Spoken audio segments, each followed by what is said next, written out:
এখন অবধি দেখা গেছে অনেক থাইরয়েড টিউমারই ইনসিডেন্টাল ফাইন্ডিং। তার মানে কি?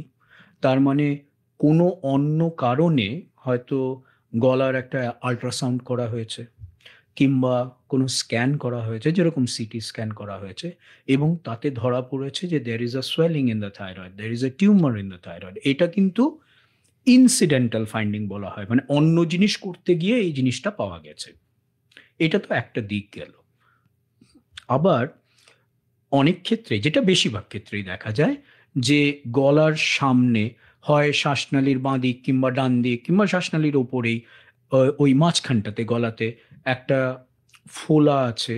সেই ফোলাটা হঠাৎ করে যার হয়েছে সে হঠাৎ করে ওটা একদিন দেখতে পেল যে এরকম একটা তো ফোলা আছে, মনে হচ্ছে ফোলা আছে, কিংবা বাড়ির লোক বলল যে তোমার এখানে ফোলা আছে, এবং সেটা থেকেই তারা ডাক্তারবাবুদের কাছে গেলেন।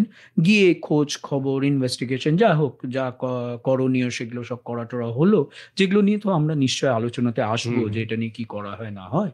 তো এইটার থেকেও কিন্তু টিউমার যে হয়েছে সেটা বোঝা গেল, থাইরয়েডের টিউমার বোঝা গেল।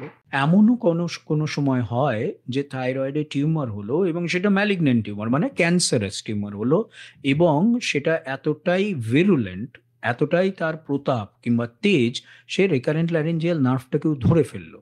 যেদিকে ধরে ফেললো সেই দিকের স্বরযন্ত্রটা ঠিক মতন কাজ করছে না, তখন গলার আওয়াজটা ফ্যাঁসফ্যাঁসে হয়ে গেল। তার মানে সেই পেশেন্ট কিন্তু আমাদের কাছে থাইরয়েডের জন্য আসেনি প্রথমে। প্রাথমিকভাবে সে এসছেন, ডাক্তারবাবু আমার কিন্তু গলার আওয়াজটা ফ্যাঁসফ্যাঁসে হঠাৎ করে হয়ে গেল, কেন হলো?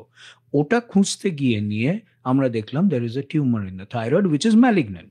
তো সেটাই বলছি যে অনেক ক্ষেত্রেই থাইরয়েড টিউমার ইনসিডেন্টাল ফাইন্ডিং, যেটা কিনা অন্য জিনিসে স্ক্যান করতে গিয়ে হঠাৎ দেখা গেছে।